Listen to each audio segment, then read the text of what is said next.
Hello जी। दूसरे show के host की तरह मैं आपको ये नहीं बताऊंगा कि मेरा नाम जसपाल भट्टी है और मैं ही इस शो का होस्ट हूं। हमारा ये शो नॉनसेंस प्राइवेट लिमिटेड खास तौर पर उन लोगों के लिए डिजाइन किया गया है जिन्हें बिना बात के हंसने की बीमारी होती है। वैसे ये बीमारी सबसे ज्यादा हिंदी फिल्मों की हीरोइंस में पाई जाती है, क्योंकि उन्हें किसी भी इंटरव्यू में देख लो, सीरियस से सीरियस बात पर भी हंसती रहती हैं। कितनी हंसमुख होती हैं बेचारी। अब कई प्रोफेशन ऐसे होते हैं जिनके प्रोफेशन के साथ हंसी मैच नहीं करती। हमारे एक दोस्त हैं डॉक्टर चिरंजी लाल, उनके पास मैं चला गया। मैंने कहा डॉक्टर साहब पेट बड़ा दुख रहा है।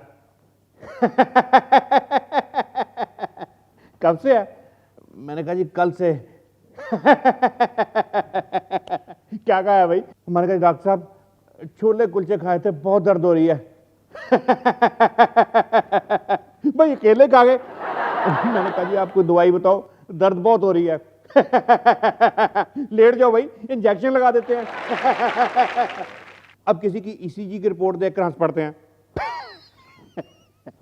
हार्ट खोलना पड़ेगा, खोल देंगे, कोई बात नहीं।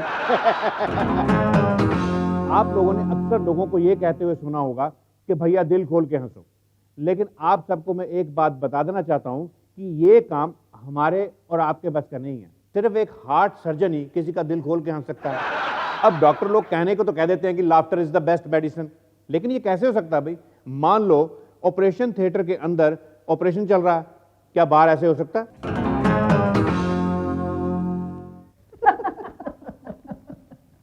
बाबूजी की दूसरी ओपन हार्ट सर्जरी चल रही है।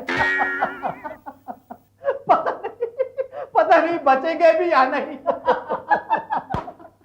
हे भगवान, मेरे सुहाग की रक्षा करना। उनके प्रोविडेंट फंड और जीपीएफ के भरोसे ना रखना। अरे घबराओ नहीं चाची, सब ठीक हो जाएगा। चिंता की कोई बात नहीं है जी, डॉक्टर बहुत लकी है। अब हमारा ही लक खराब हो तो बात और है।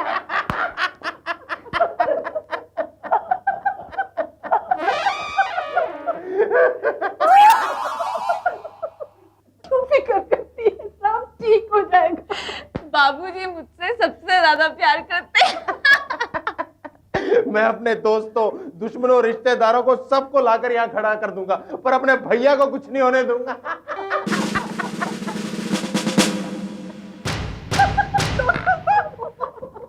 देखिए, मुझे जितना काम आता था मैंने कर दिया।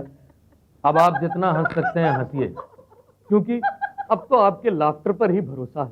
देखिए अभी तो वो बेहोश हैं, लेकिन आप एक एक करके अंदर जा सकते हैं और उनके सामने खुल के हंस सकते हैं। और जो लोग यहाँ बैठे हैं वो भी खुल के हंस सकते हैं, बिकॉज यू नो अब उनको दवाओं की नहीं लाफ्टर की जरूरत है, जो सिर्फ आप लोग ही दे सकते हैं। इंडियन रेलवेज दिन ब दिन हाई टेक और मल्टीपर्पज होती जा रही है। आजकल रेलवे के टीटी हेल्थ डिपार्टमेंट यानी कि फैमिली प्लानिंग का भी काम करते हुए देखे जा सकते हैं।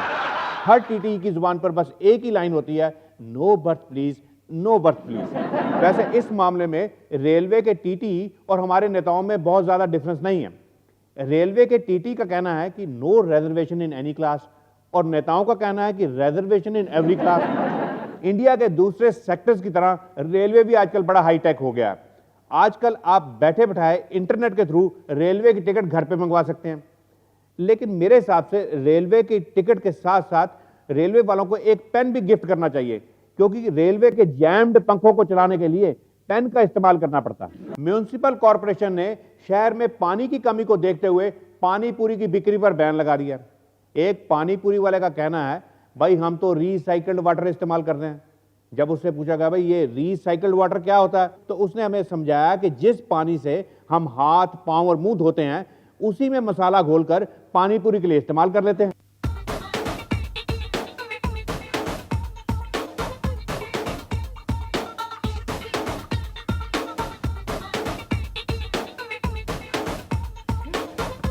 ओह माय गॉड, आज फिर लेट हो गई तुम्हारी मिसेस शर्मा। मिस सहारनपुर वो ब्यूरोक्रेट की बीवी है, कहीं जल्दी पहुंच जाएगी तो उसके हस्बैंड की नाक नहीं कट जाएगी। मैंने सुना है मिसेस चंपा कि उसके हस्बैंड अपने ऑफिस की चेयर पर बैठे बैठे ही सो जाते हैं। सोने की जहाँ तनख्वाह मिलती है वहाँ सो ही जाएंगे ना, और क्या करेंगे। और एक और बात सुनी है मैंने कि वो बहुत खाते पीते हैं। ऊपर की कमाई रात दिन खाता है लेकिन कभी पकड़ा नहीं जाता। और एक मेरा हस्बैंड है, हर 6 महीने में सस्पेंड होता है। लेकिन ये तो करप्शन है ना। मिस सहारनपुर, तुम्हारी शादी नहीं हुई ना, इसलिए ऐसी बातें कर रही हो। हस्बैंड का दूसरा नाम ही करप्शन है। हाय गाइस, लो आ गई तुम्हारी मिसेस करप्शन। हाय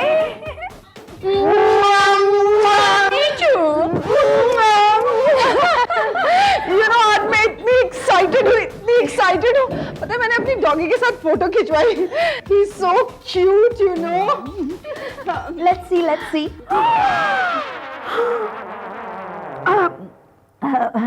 मिसेस शर्मा, ये तुम्हारा कुत्ता बिल्कुल मिस्टर शर्मा जैसा क्यों दिख रहा है? दिखा? ये तो मिस्टर शर्मा ही है। ये देखो, my darling बुजो।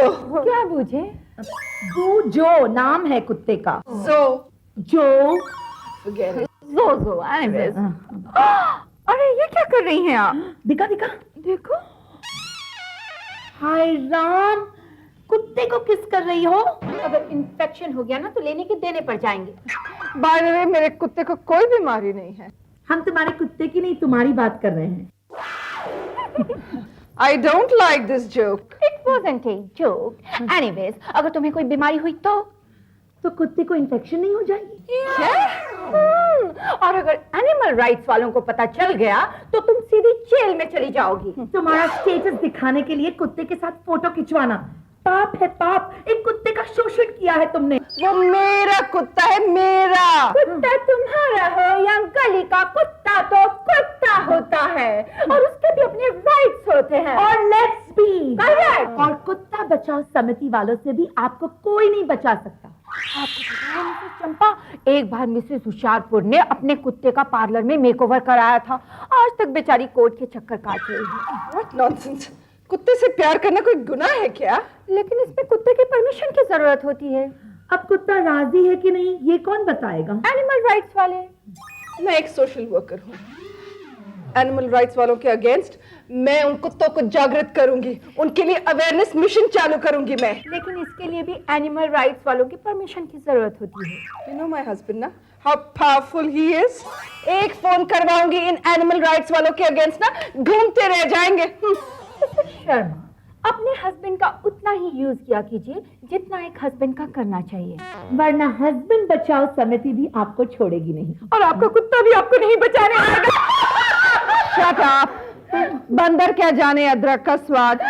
जिसका हस्बैंड ही ना हो वो क्या जाने हस्बैंड के use. I don't like this joke. It wasn't a joke, darling. तुम लोगों जैसे करप्ट हस्बैंड्स होने से तो अच्छा है कि हस्बैंड्स हो ही ना। Shams, darling, have you heard of grapes are sour? अंगूर खट्टे हैं। करने की कोई जरूरत नहीं है। हमारे सहारनपुर में कोई भी लड़की करप्ट आदमी से शादी नहीं करती। इसलिए बेचारी जिंदगी भर तुम्हारी तरह ही कुंवारी रहती है। अब हमें देखो ना, हमारे पास क्या नहीं है। बंगला है, गाड़ी है, बिल्ली है, कुत्ता है, मछलियां हैं और हस्बैंड भी है। तुम्हारे पास क्या है? मेरे पास एनिमल राइट्स की मेंबरशिप है। लपेट के रख दूंगी तुम दोनों के हस्बैंड्स को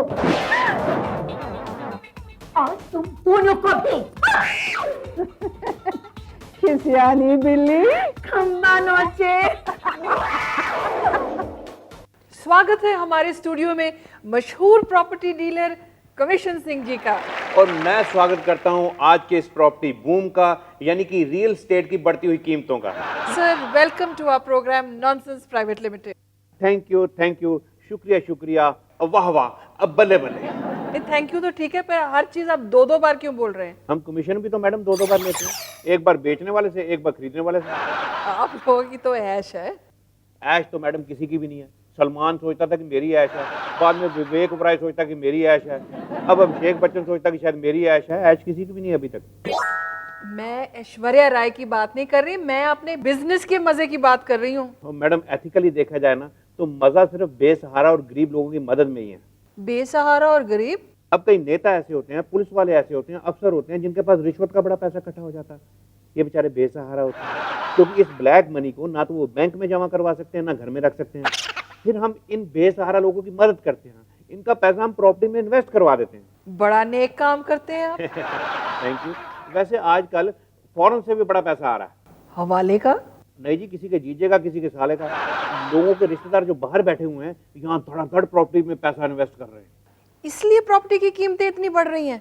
और हमारी बिना इन्वेस्टमेंट के बैठे बैठाए जेबें भर रही हैं। मैडम आप बात करिए, आपको मैं एक दुकान दिलवा देता हूँ। मैं कहता हूँ आपको 20,000 रुपये महीने की आमदन शुरू हो जाएगी, किसी बुटीक वाले को किराए पे दे देना। वैसे मैंने देखा है प्रॉपर्टी डीलर्स के ऑफिस में रौनक बड़ी होती है। और रौनक तो होगी, जैसे ही हमारे दफ्तर में कोई एंटर करता है हम उसके आगे चाय रख देते हैं, समोसे रख देते हैं, उसे नूडल खिला देते हैं, नाश्ता करवा देते हैं। वो क्यों? क्योंकि जब तक वो नाश्ता करता है हम उसे पटा लेते हैं कि या तो वो कोई नया प्लॉट बुक कर लेता है या फिर पुराना घर ही बेच के चला जाता है।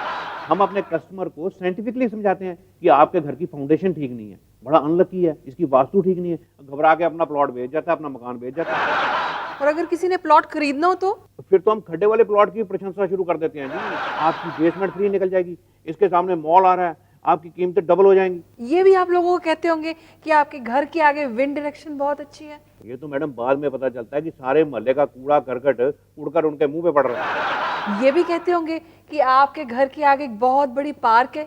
वो तो उन्हें बाद में पता चलता है कि सारे शहर के धरने और नारेबाजी उसी पार्क में होती है। ये आप जरूर लोगों को कहते होंगे कि आपका जो कॉर्नर वाला प्लॉट है ना, ये तीनों साइड से ओपन है। वो बाद में पता चलता है कि चोरों के लिए तीनों साइड के लिए ओपन है, कहीं से भी चोर आ सकते हैं। आप इतनी देर से इतनी बड़ी बड़ी बातें कर रहे हैं, डींगे मार रहे हैं, आप मुझे ये बताइए कि आपने हाल ही में कोई डील साइन की है कि नहीं? 10 मिनट पहले ही, अभी बाहर ही मैंने बहुत बड़ा सौदा किया है जी। बड़ा सौदा? कौन सा? मैंने ये स्टूडियो बिकवा दिया है और वो पार्टी अभी कब्जा लेने आ रही है। आपकी कोई पेंडिंग पेमेंट तो नहीं रहती? इस प्रोग्राम की पेमेंट रहती है। नमस्कार दोस्तों। नमस्कार। वैसे आज तक हमारी भविष्यवाणी कभी ठीक नहीं हुई, लेकिन फिर भी हमारी कोशिश रहती है कि आपका दिल लगा रहे। जिन लोगों का नाम ना, पा और माँ से शुरू हो रहा है उनको बिना हेलमेट के घर से बाहर नहीं निकलना चाहिए, क्योंकि उनका पैदल चलते हुए भी कभी चालान हो सकता है। क्योंकि ट्रैफिक पुलिस वालों के लिए ये सप्ताह बहुत ही भाग्यशाली है। जिन अपराधियों का जन्मदिन 5 तारीख को आ रहा है वो नए अपराध करने की कोशिश ना करें, उनको मायूसी हाथ लगेगी।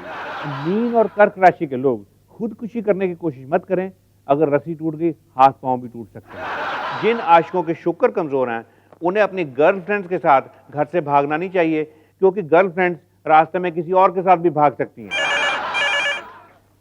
हेलो हेलो स्वामी जी, 15 जून को मेरा जन्मदिन है। हाँ, तो ये कौन सा बेकरी है जो मैंने आपको कोई केक भिजवाना है? नहीं नहीं, मैं तो कुंडली के हिसाब से बता रही थी कि मेरा जन्म 15 जून 1965 को हुआ था। अच्छा अच्छा, ठीक है ठीक है। आपकी समस्या क्या है? स्वामी जी, मेरी बेटी भाग गई है। कोई बात नहीं, मैंने अंदाजा लगाया कि आपकी बेटी ग्रह दशा के हिसाब से समंदर की तरफ गई होगी। हाँ हाँ बिल्कुल ठीक, वो किसी मर्चेंट नेवी के ऑफिसर के साथ भागी है। कोई बात नहीं, आप उपाय नोट करिए। जी बताइए।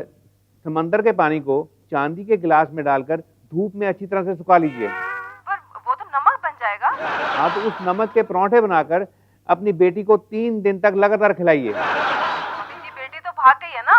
हाँ, तो कोई बात नहीं, आप अपने पति को खिला दीजिए। पति ने तो 20 साल पहले ही मुझे छोड़ दिया था स्वामी जी। तो अपने नौकर को खिला दीजिए, ड्राइवर को खिला दीजिए। सब भाग गए हैं स्वामी जी। तो आप घर में अकेली क्या कर रही हैं? आप भी किसी के साथ भाग जाइए। आप ट्राई तो कीजिए, मैं तैयार हूँ। नमस्कार, अगले हफ्ते मिलते हैं अगली भविष्यवाणी के लिए।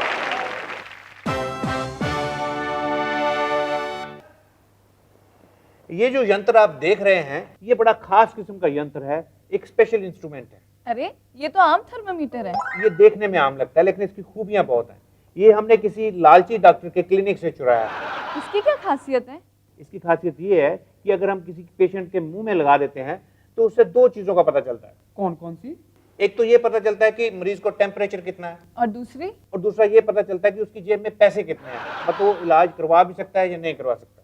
ये तो डॉक्टर की फेवर की बात हुई।